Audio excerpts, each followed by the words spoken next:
Si hay algún problema en algún punto con la imagen o con el video o cualquier cosa, que me comenten, por favor.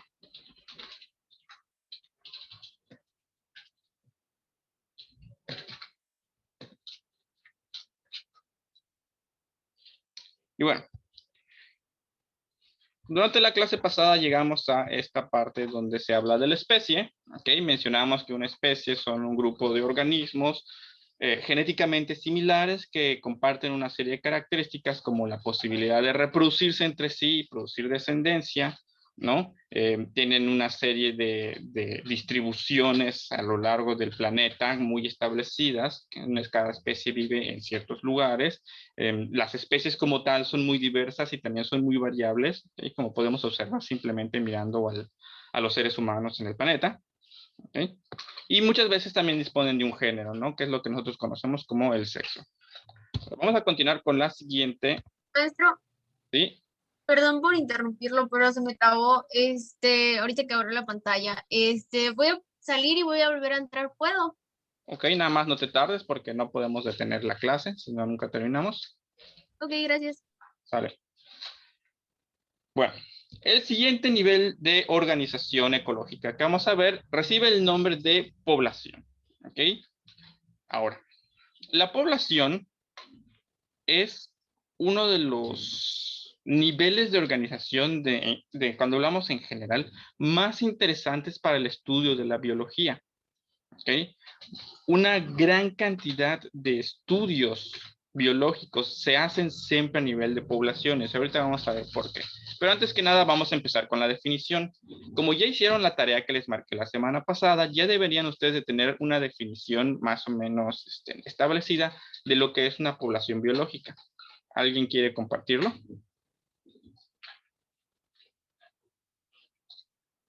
Ok, adelante.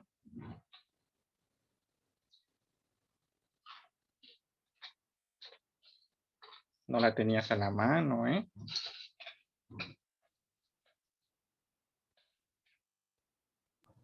No, es que lo guardé en mi carpeta de biología. Sí, está bien.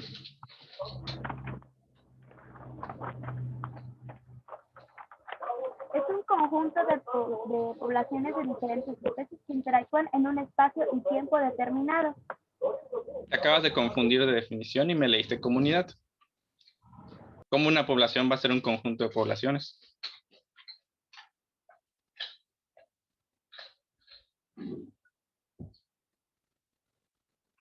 Sí, perdón.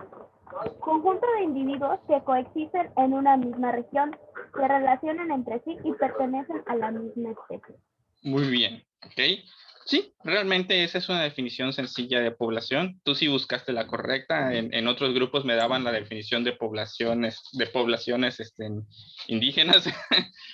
Entonces, pues sí, básicamente para que una población se pueda llevar como tal, tienen que ser un grupo de individuos, todos de la misma especie, que están conviviendo en un mismo lugar y compartiendo todo lo que hay en ese lugar que puede ser útil para ellos, ¿no? Desde el espacio donde anidan, la comida, el agua, ¿no? O sea, el terreno, todo eso.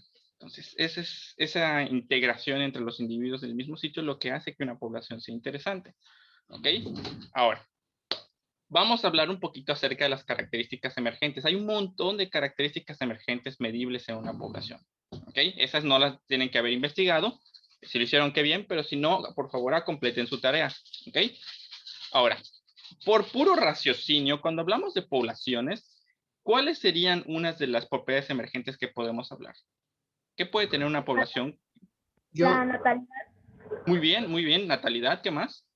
Comunicación, No, los seres vivos individuales ya se comunican. Desde células estamos hablando de comunicación.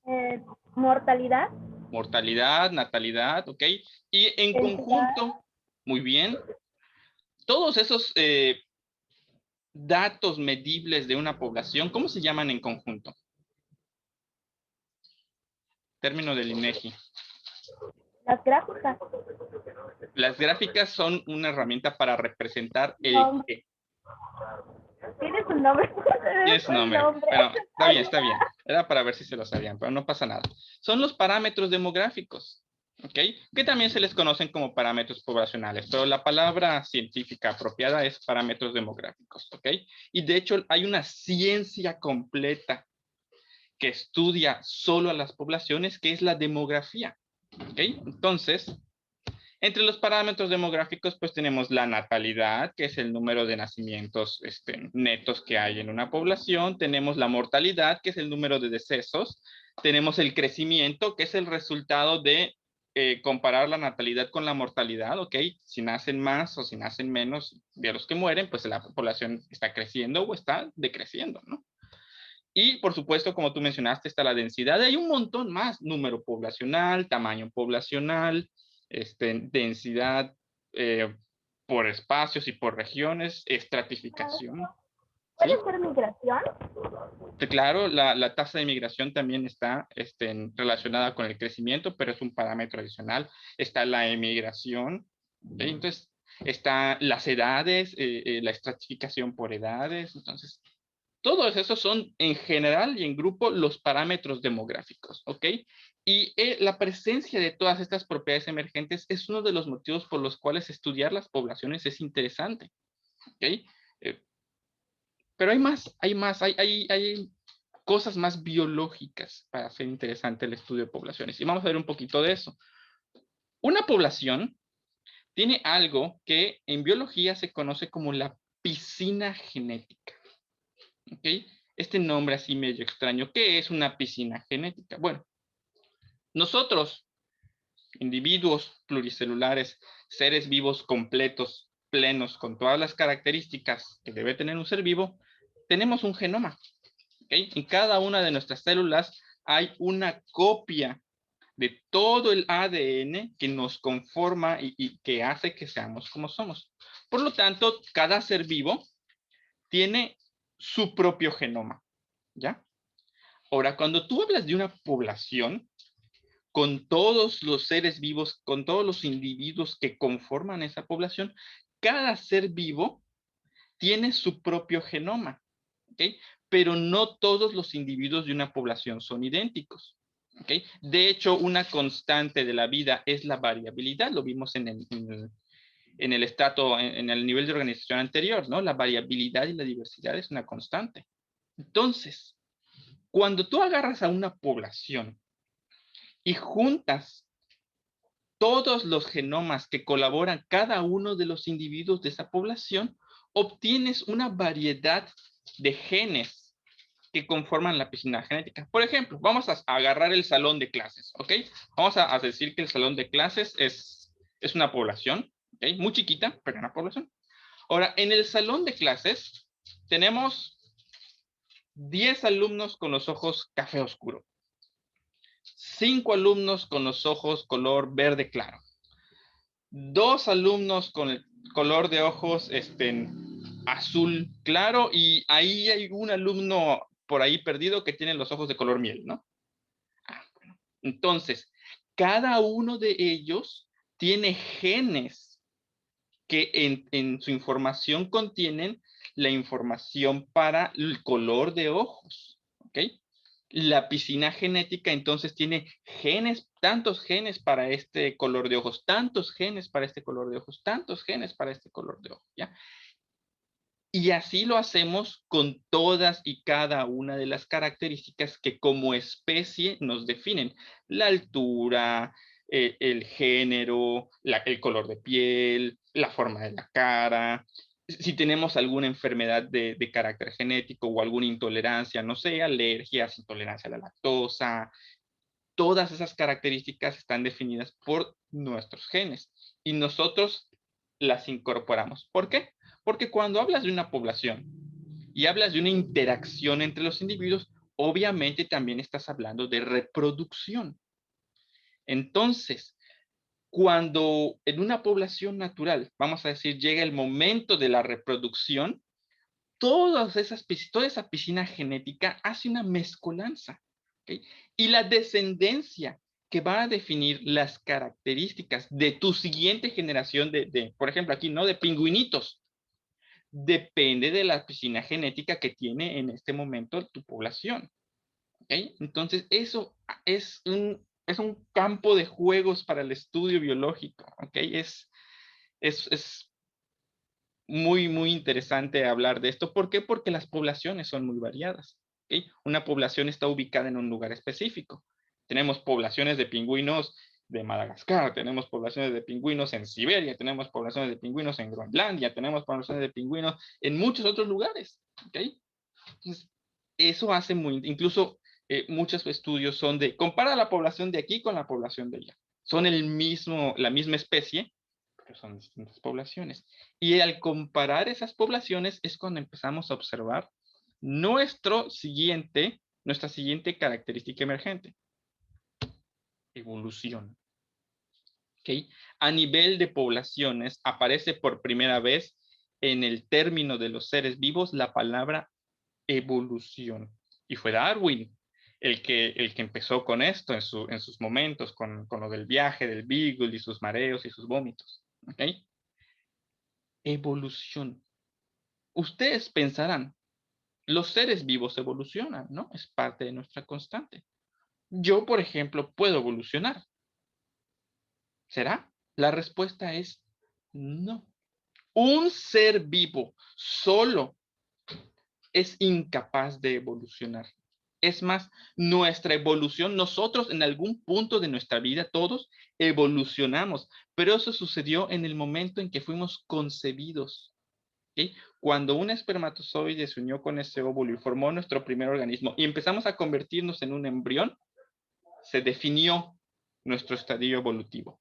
Cuando nacimos, nuestra evolución ya había terminado.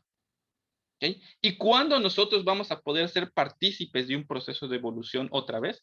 El día que nos reproduzcamos. ¿Okay? El día que tengamos un bebé, nuestro bebé va a poder ser partícipe de un proceso evolutivo, por supuesto, ayudado por nuestros genes, que le estamos donando hasta cierto punto. ¿Okay? Y es que la evolución es un proceso de cambio genético que tiene lugar en las especies, pero sucede a lo largo del tiempo. ¿Okay? Sucede a lo largo de siglos. Y ese cambio viene de la mano de la mezcla de genes de una población. ¿Okay? Y por supuesto también podemos hablar de la selección natural y todo eso. Entonces, que les quede muy claro, solo las evoluciones, pero solo las poblaciones pueden evolucionar. Y lo hacen a lo largo de generaciones. Un ser vivo individual es incapaz de evolucionar. ¿De acuerdo? Ya más adelante en el tercer bloque, cuando ya hablemos de ecología y de evolución, ya nos vamos a meter mucho más en esto de la evolución. Pero por ahorita que les quede esto muy claro, las poblaciones evolucionan. Abajo de población no existe evolución, ni el individuo pluricelular, ni la célula, ni la especie puede evolucionar. ¿Ok? Solo la población para arriba. Ahora vamos a pasar al siguiente estatuto, el siguiente nivel de organización, que es la comunidad biológica. Ahora sí, Sunduri, por favor, puedes leernos tu definición de comunidad. Conjunto de poblaciones de diferentes especies que interactúan en un espacio y tiempo determinado. Efectivamente, ok. Dame un segundito. Ok, todavía tenemos chance. Si una población es un conjunto de individuos de la misma especie, naturalmente una comunidad es un conjunto de poblaciones. ¿Ok? En esta ocasión, para que la comunidad pueda llamarse como tal, las poblaciones tienen que pertenecer a especies distintas. Si alguno no tenía la definición de su comunidad, por favor que lo copie de la libreta de su compañera Sunduri, porque esa es la definición del libro de texto. ¿Ok? Lo vuelvo a decir porque... Una vez más para que lo copien tus compañeros. Conjunto de poblaciones. Creo que mejor lo escribo. Sí, ¿verdad? Escríbelo Sí. mientras yo sigo con la explicación. ¿Ok? Sí. Entonces, también como menciona su compañera, para que una comunidad pueda llamarse como tal, estas poblaciones tienen que estar compartiendo el espacio. ¿Ok? Vamos a imaginar entonces un jardín muy grande, ¿no? Así como de 100 metros cuadrados, gigantesco. ¿Qué poblaciones podemos encontrar en ese jardín? Cualquiera puede colaborar, ¿eh? No dejen que solo Sunduri. Alexander puede colaborar, Dana, Lucero, Jonathan, Nico. Una ardilla Puede haber poblaciones de ardillas, ¿qué más? Una araña. Arañas, insectos en general, ¿no? Hormigas. ¿Cómo? Hormigas. No te escucho muy bien. Alessandro, porque su micrófono no está mal. Hormigas, ¿no? Ah, hormigas, muy bien, sí, definitivamente vamos a encontrar hormigas. Otro tipo de organismos, además de los animales, que podemos encontrar. Plantas, flores. Plantas, árboles, muy Hongos. bien. Hongos, claro. En la tierra, ¿qué podemos encontrar?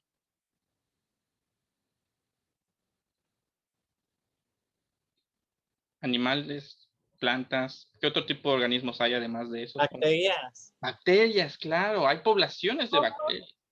¿Ok? Entonces, en un jardín encontramos poblaciones de distintos tipos de organismos, ¿ya? Plantas, animales, bacterias, hongos, protozoarios, aunque tal vez no los podemos ver, ¿ok? Que si gusanos, que si hormigas, que si abejas, pájaros, ratones, tlacuaches, iguanas, todos esos, ¿ok? Las plantas distintas que hay, cada especie de planta que encuentras en un jardín es una población, no todas las plantas juntas forman una misma población, ¿ok? Tienes ahí... ¿Y las levaduras? Las levaduras son hongos también, ¿ok? Y viven en la tierra, están ahí existiendo, comiendo restitos de plantas y animales muertos. Entonces, eso conforma la comunidad. Ahora, vamos a hablar un poquito acerca de las propiedades emergentes de la comunidad, porque también es muy interesante. Una de las características que emergen cuando hablamos por primera vez de comunidad es la cadena trófica. ¿Alguno de ustedes recuerda un poquito de la cadena trófica? En algún momento hablamos de ella. Veo sus ojitos de vidriosos, vacíos, de que ya no se acuerdan. Bueno, a lo mejor se acuerdan entonces de la secundaria, cuando hablaron de la dichosa cadena alimenticia. ¿De eso sí se acuerdan? La cadena alimenticia. Ah, ok, ¿cuáles eran los elementos de una cadena alimenticia?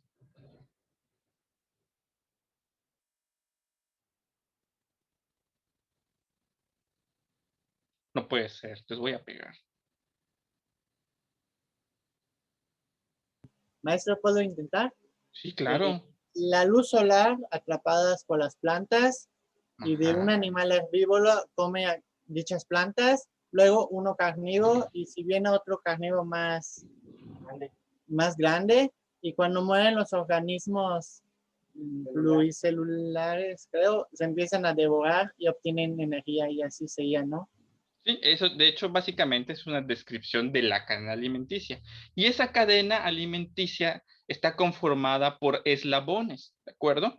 Como dices tú, por un lado tenemos a las plantas que capturan la energía del sol y la traen a la tierra. Esos son los productores. Luego tenemos a los herbívoros que se comen a las plantas y convierten la biomateria de las plantas en biomateria de animales, ¿no? Esos son los herbívoros.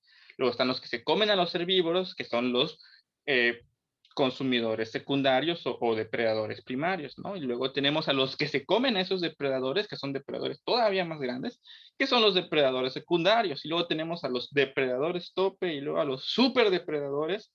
Y eventualmente regresamos a los descomponedores que se comen a todos los restos muertos, ¿no? Cadáveres y cositas, los convierten en sustancias inorgánicas como carbono, hidrógeno y nitrógeno que regresan a la tierra. ¿Y quién se come esas cosas que regresan a la tierra? Las plantas. Y el ciclo vuelve a empezar.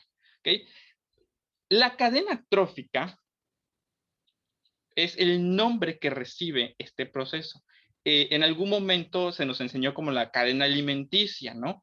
Pero el nombre correcto, y a partir de ahora quiero que eso les quede a ustedes muy claros, ¿ok? Abandonen el nombre que aprendieron en algún momento de cadena alimenticia y adopten este nuevo, que es un término biológico, es la cadena trófica, ¿de acuerdo? Porque se llama de esta forma, porque es mucho más que simplemente quién se come a quién. Esta cadena trófica habla de qué pasa con la energía, qué pasa con la materia, cómo se transforma, a dónde van a parar las cosas cuando nosotros nos las comemos, desaparecen del mundo. Esas son las respuestas que contesta esta cadena trófica. Me estás distrayendo, Carolina, con tu Yakult. Tómatelo, guárdalo. No, no es cierto. pero sí me distraes. Entonces, estas son las preguntas que responde nuestra cadena trófica, ¿de acuerdo? Ahora, ¿por qué en una población no hablamos de cadena trófica? ¿Okay? Les voy a plantear dos situaciones.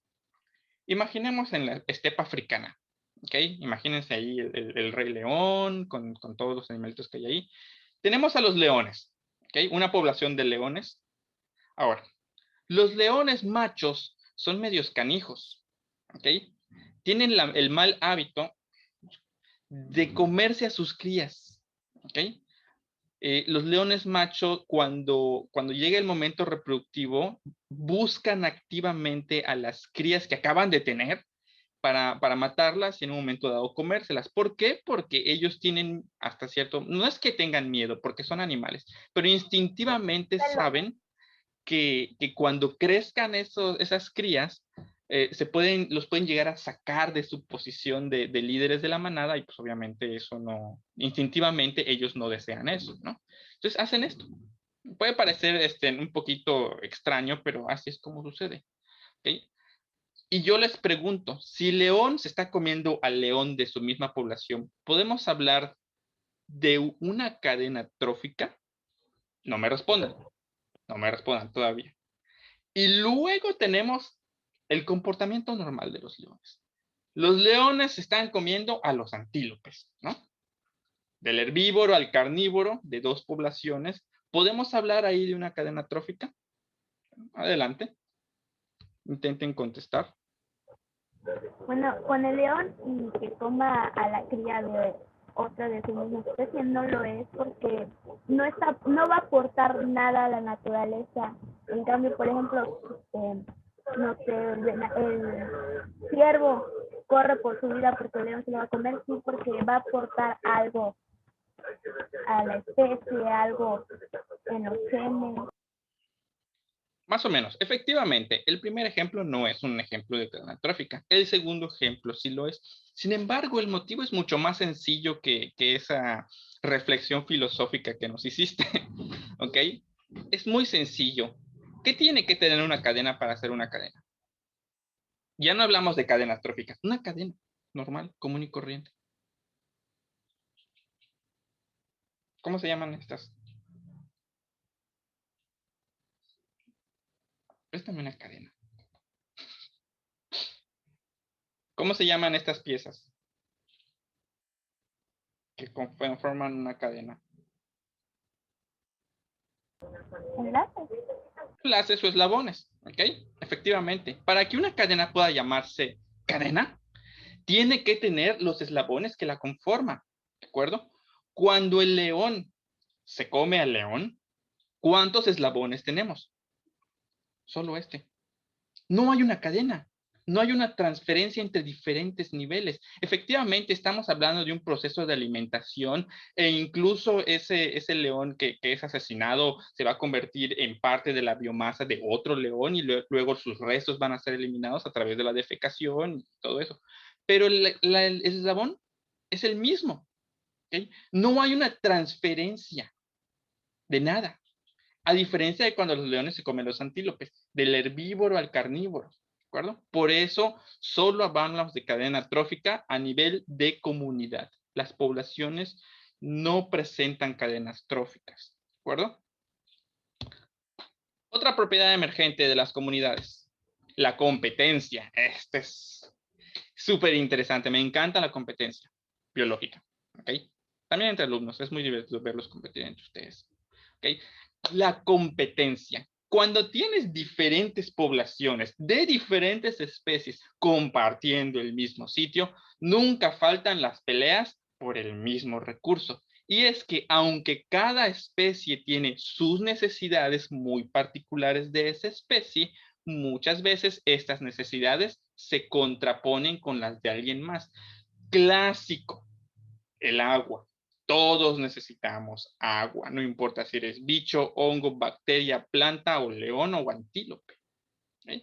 Entonces, en un lugar donde el agua es escasa, la competencia por los lugares de habitación o de anidación más cercanos a una fuente de agua constante se vuelven un matadero. ¿ok? Comida, ¿ok? Tal vez los carnívoros no se van a pelear con los herbívoros por las hojas de las plantas, pero entre herbívoros te aseguro que sí va a haber ahí un poquito de fricción, ¿ok? Lo mismo entre los carnívoros Por grandes. territorio también. Exacto, el territorio, eso es bien interesante, ¿ok?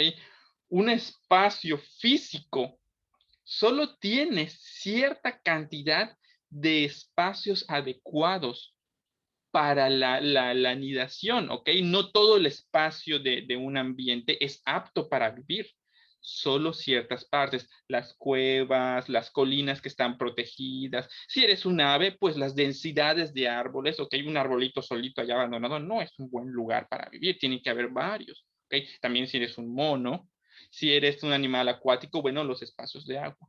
Y estos se acaban. Solo una cierta cantidad de poblaciones pueden ocuparlos. Y ahí es donde llegamos a nuestro siguiente nivel, a nuestro siguiente propiedad emergente, la territorialidad. ¿Okay?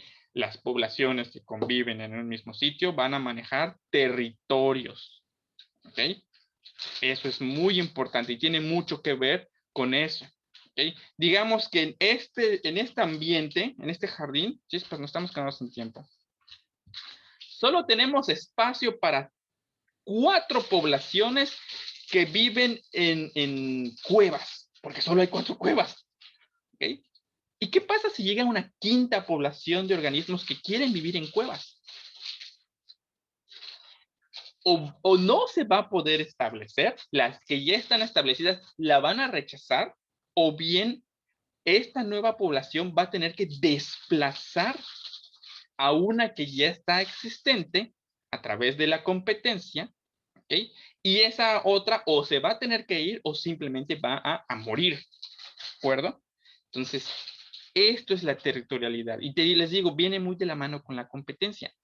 Y uno más, los nichos ecológicos, ¿ok?